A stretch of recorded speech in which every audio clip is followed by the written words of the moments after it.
Konnichiwa, watashi no crackheads. Sorry for not uploading in a while. You see, I have been busy with defending the fatherland. That's not even a meme, I'm genuinely fucking military right now. Boss! Kyllä sulla se kahve mun fucking kõrval lautisna! Liigume! So anyway, introducing CrackyCreates Cell-Shader version 5, which as the name implies, marks the 5th time I've decided to lobotomize myself using the Blender node editor. If you don't know what a cell shader is, it's basically just a way to mimic the look of anime in 3D software with extremely simplified lights. Animes do this to save on costs in animation. I do this because I don't know how to draw. We are not the same. This version is a completely new approach on how these shaders are usually made, because unlike every other cell shader, which spams shadered RGB nodes like they're black flashes at the hands of Yuji, this cell shader uses only 0 of them. Wait, what the fuck? Jarvis, reinvent the shader engine using raycast. Now you may be wondering if this is really a good idea, and the answer is I don't know, but it is really cool, because this gives us a lot more control than you would usually have with a cell shader, while also making the shader compatible with any software, and avoiding all of the problems that EVNX causes in regular cell shaders. Now, if by this point you are fairly confused, don't worry, it'll get worse from here. This thing makes a schizophrenic's nodes look sane by comparison. Now for the setup. The setup itself is actually pretty easy. It takes about 4 nodes to get the shader working, but complex scenes increases linearly because you do need to set up the system for every single light in the scene. But thankfully once it's set up, you can just copy and paste the nodes or materials and it works just fine. So the shader is made up of 2 parts. The geometry nodes and the shader nodes. The geometry nodes is where the magic happens. Changing just 4 values gives you an insane amount of control over the way light behaves. And the shader nodes handle all of the color processing, so that's where all the main creative parts come in. To use the shader, you need to append 2 node groups from the file in description. Light adder v2 and light attributes. If you're wondering why there's a v2 at the end of the light adder, it's because I am insane.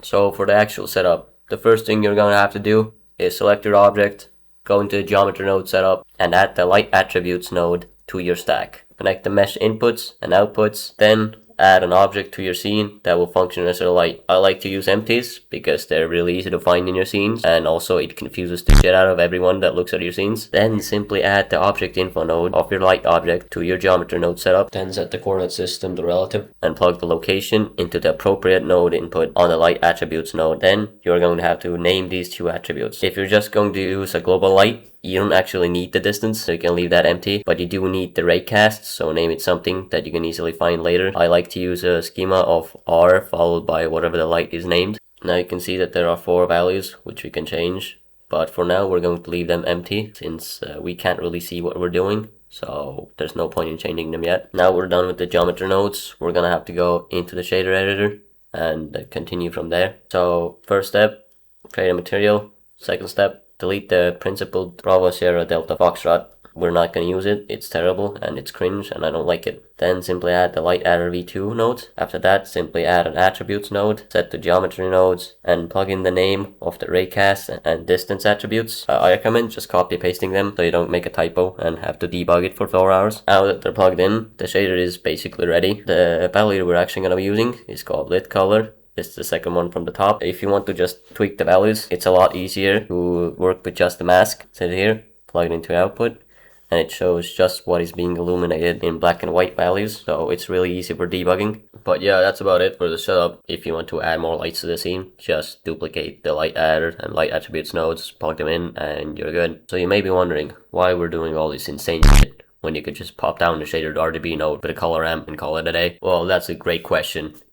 If you're stupid. Typical cell shaders like the ones we make all the time with shadered RGB nodes, they work fine, but once you have set up, you have 0 control over how anything works. But here, with this geometry node setup, we have control over literally everything. Another benefit of this setup is that because we're using raycasts instead of shaded RGB nodes, it works in cycles, and it also doesn't have any artifacting that you usually get with EVNX, with the ray tracing and all that stuff, because whoever coded that thing was a monkey. I don't know how they're allowed to develop software, but someone should arrest that dude. So for the actual customization, everything is done through these values over here. The first value, the most important one, is normal mix. Basically, what it does is it forces all the normals of the object to face the light, which changes how the raycast calculates its hits. A value of 1 uses the object's original normals, doesn't change them at all. A value of 0 aligns all of the object's normals with the light. That means everything that is not directly blocked by another object or the object's normals itself is a low. The second value is blur iterations, which,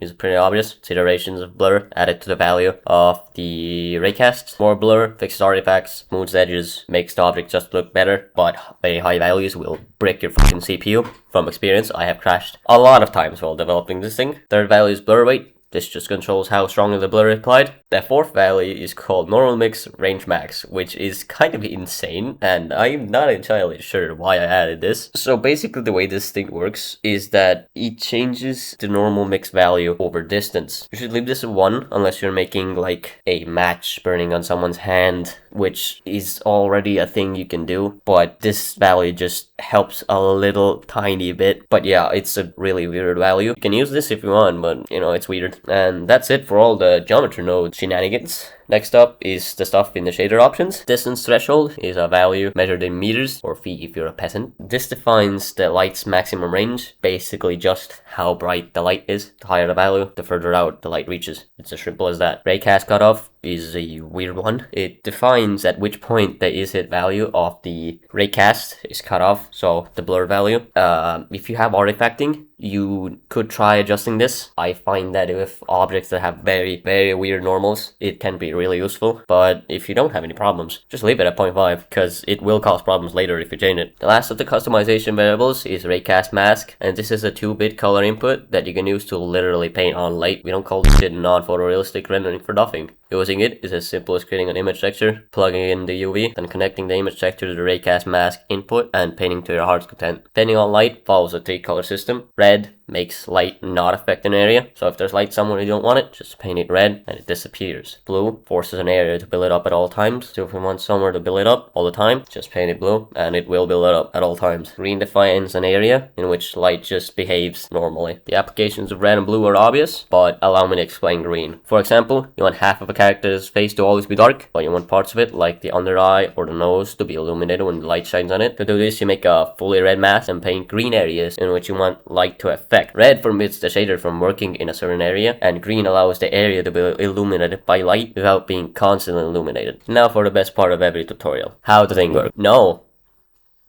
Just no.